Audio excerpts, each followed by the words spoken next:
शुंभ वध देवी का ध्यान, जिनका वर्ण तप्त सोने के सदृश है।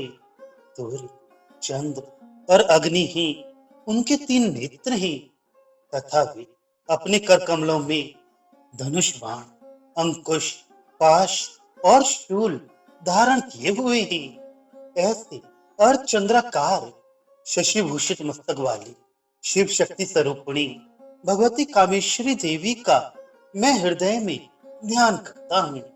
ऋषि ने कहा, हे राज, अपने प्राण प्रिय भाई निशुंभ को मृत तथा सारी सेना का विनाश देखकर शुंभ ने क्रोध पूर्वक कहा, दुष्ट दुर्गे, तू अपने बल से गर्वित होकर मिथ्या अभिमान न कर। तू बड़ी स्वाभिमानी बनी फिरती है, किंतु दूसरी स्त्रियों के बल पर लड़ाई लड़ रही है। तब देवी ने कहा, ओ दुष्ट, मैं नितांत अकेली ही हूँ। देख, ये सब मेरी ही विभूतियां हैं, अतः मुझ में ही सन्निहित हो रही हैं। तत्पश्चात ब्रह्माणी आदि संपूर्ण देवियां अंबिका देवी के शरीर में विलीन हो गई। उस समय वहां पर केवल अंबिका देवी ही विद्यमान रह गई।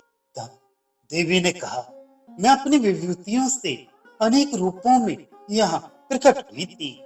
अब उन सब आकारों को मैंने समेट लिया है। अब मैं अकेली ही युद्ध के लिए सन्नद्ध हूँ। तुम भी स्थिर भाव से तत्पर हो जाओ। ऋषि ने कहा, तभी देवताओं और दानवों के समक्ष देवी और शुंभ में घमासान युद्ध प्रारंभ हुआ। उन दोनों प्रतिद्वंदियों का युद्ध तीक्ष्ण शस्त्रों के प्रहार तथा बाणों की वर्षा के कारण बहुत ही भयंकर प्रतीत होने लगा। उस समय देवी के छोड़े हुए सैकड़ों दिव्यास्त्रों को शुंभ ने अपने अस्त्रों द्वारा काट डाला।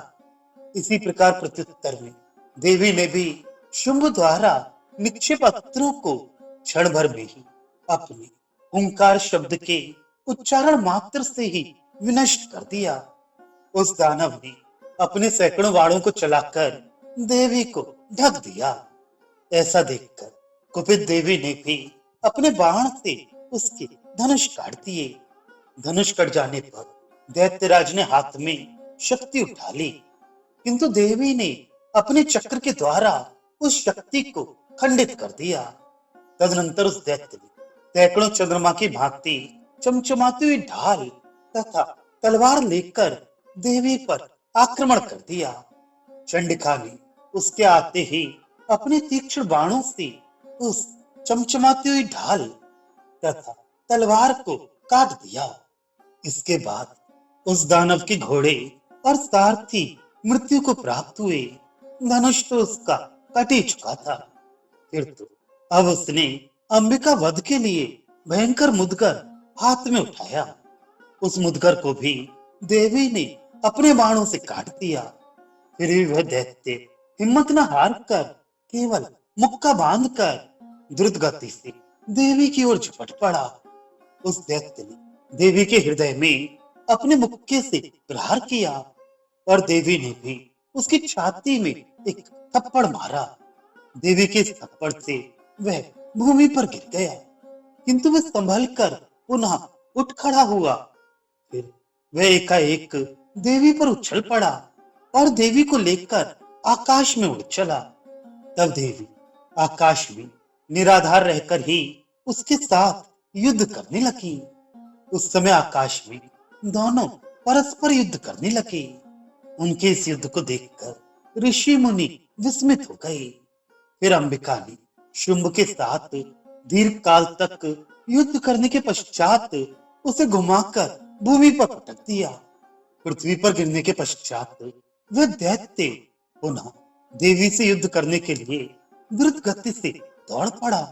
तब दैत्यराज शुंभ को आते देखकर देवी ने त्रिशूल से उसकी छाती वेद कर उसे भूतल पर गिरा दिया।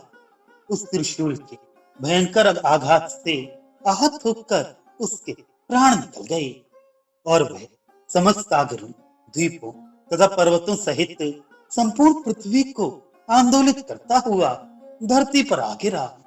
उस दुरात्मा की मृत्यु से समस्त विश्व आह्लादित हो गया।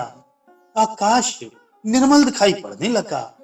उत्पात सूचक मेघ और उल्कापात तभी शांत हो गए तथा नदियां भी अपनी स्वाभाविक गति से प्रवाहित होने लगी। उस व्यक्ति का क्षय होने से सभी देवों को अपार हर्ष हुआ और गंधर्व आदि मधुर गान करने लगे। अन्य गंधर्व वाद्य वादन करने तथा अप्सराएं नृत्य करने लगी। पवित्र वायु बहने लगी। सूर्य की मलिनता दूर होकर प्रभा चमकने लगी। अग्निशाला की बुझी हुई अग्नि प्रज्वलित हो गई तथा समस्त दिशाओं में गूंजने वाले भीषण शब्द भी शांत हो गए।